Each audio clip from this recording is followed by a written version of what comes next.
Mark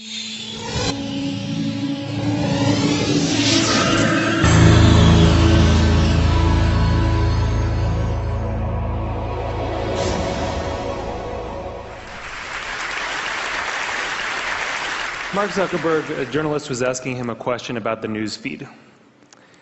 And the journalist was asking him, why is this so important? And Zuckerberg said, a squirrel dying in your front yard may be more relevant to your interests right now than people dying in Africa. And I want to talk about what a web based on that idea of relevance might look like. So when I was growing up in a really rural area in Maine, the internet meant something very different to me. It meant a connection to the world. It meant something that would connect us all together. And I was sure that it was going to be great for democracy and for our society. But there's this kind of shift in how information is flowing online. And it's invisible. And if we don't pay attention to it, it could be a real problem. So I first noticed this in a place I spend a lot of time, my Facebook page. I'm progressive politically, big surprise, but I've always gone out of my way to meet conservatives. I like hearing what they're thinking about. I like seeing what they link to. I like learning a thing or two. And so I was kind of surprised when I noticed one day that the conservatives had disappeared from my Facebook feed. And what it turned out was going on was that Facebook was looking at which links I clicked on. And it was noticing that actually I was clicking more on my liberal friends' links than on my conservative friends' links. And without consulting me about it, it had edited them out. They disappeared. So Facebook isn't the only place that's doing this kind of invisible algorithmic editing of the web. Google's doing it too. If I search for something and you search for something, even right now at the very same time, we may get very different search results. Even if you're logged out, one engineer told me, there are 57 signals that Google looks at. Everything from what kind of computer you're on, to what kind of browser you're using, to where you're located, that it uses to personally tailor your query results. Think about it for a second. There is no standard Google anymore. And the funny thing about this is that it's hard to see. You can't see how different your search results are from anyone else's. But a couple of weeks ago, I asked a bunch of friends to Google Egypt and to send me screenshots of what they got. So here's my friend Scott's screenshot, and here's my friend Daniel's screenshot. When you put them side by side, you don't even have to read the links to see how different these two pages are. But when you do read the links, it's really quite remarkable. Daniel didn't get anything about the protests in Egypt at all in his first page of Google results. Scott's results were full of them. And this was the big story of the day at that time. That's how different these results are becoming. So it's not just Google and Facebook either. This is something that's sweeping the web. There are a whole host of companies that are doing this kind of personalization. Yahoo News, the biggest news site on the internet, is now personalized. Different people get different things. Huffington Post, the Washington Post, New York Times, all flirting with personalization in various ways. And where this moves us very quickly toward a world in which the internet is showing us what it thinks we want to see, but not necessarily what we need to see. As Eric Schmidt said, it'll be very hard for people to watch or consume something that has not, in some sense, been tailored for them. So I do think this is a problem. And I think if you take all of these filters together, if you take all of these algorithms, you get what I call a filter bubble. And your filter bubble is kind of your own personal, unique universe of information that you live in online. And what's in your filter bubble depends on who you are, and it depends on what you do. But the thing is that you don't decide what gets in.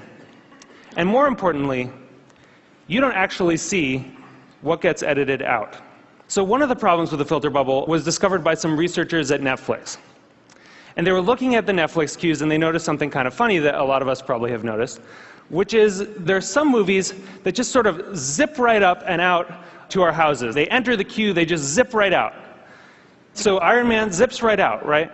and waiting for Superman can wait for a really long time.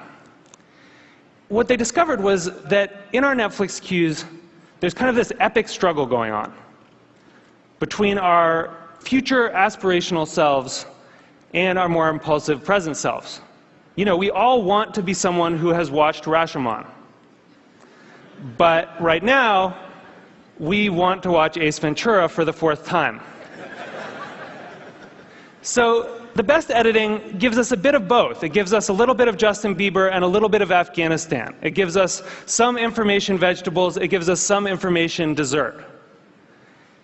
And the challenge with these kind of algorithmic filters, these personalized filters, is that because they're mainly looking at what you click on first,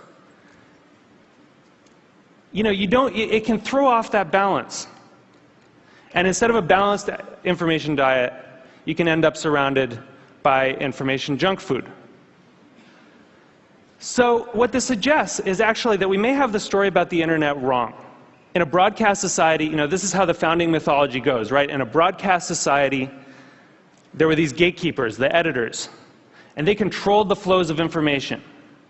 And along came the internet, and it swept them out of the way, and it allowed all of us to connect together, and it was awesome. But that's not actually what's happening right now. What we're seeing is more of a passing of the torch from human gatekeepers to algorithmic ones. And the thing is that the algorithms don't yet have the kind of embedded ethics that the editors did. So if algorithms are going to curate the world for us, if they're going to decide what we get to see and what we don't get to see, then we need to make sure that they're not just keyed to relevance.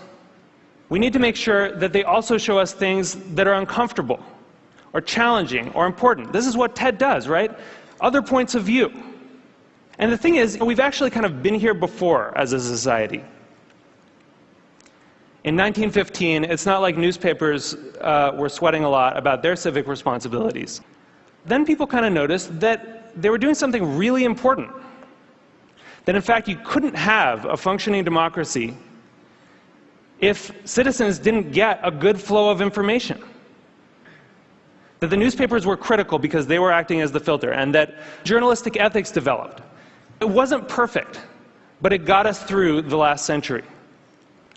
And so now, we're kind of back in 1915 on the web.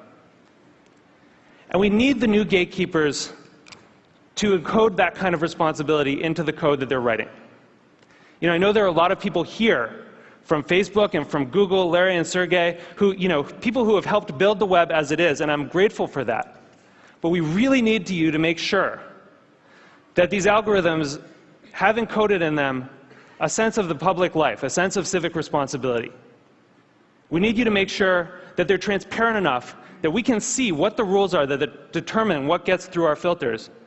And we need you to give us some control so that we can decide what gets through and what doesn't. Because I think we really need the internet to be that thing that we all dreamed of it being. We need it to connect us all together. We need it to introduce us to new ideas and new people and different perspectives. And it's not going to do that if it leaves us all isolated in a web of one. Thank you. Thank you.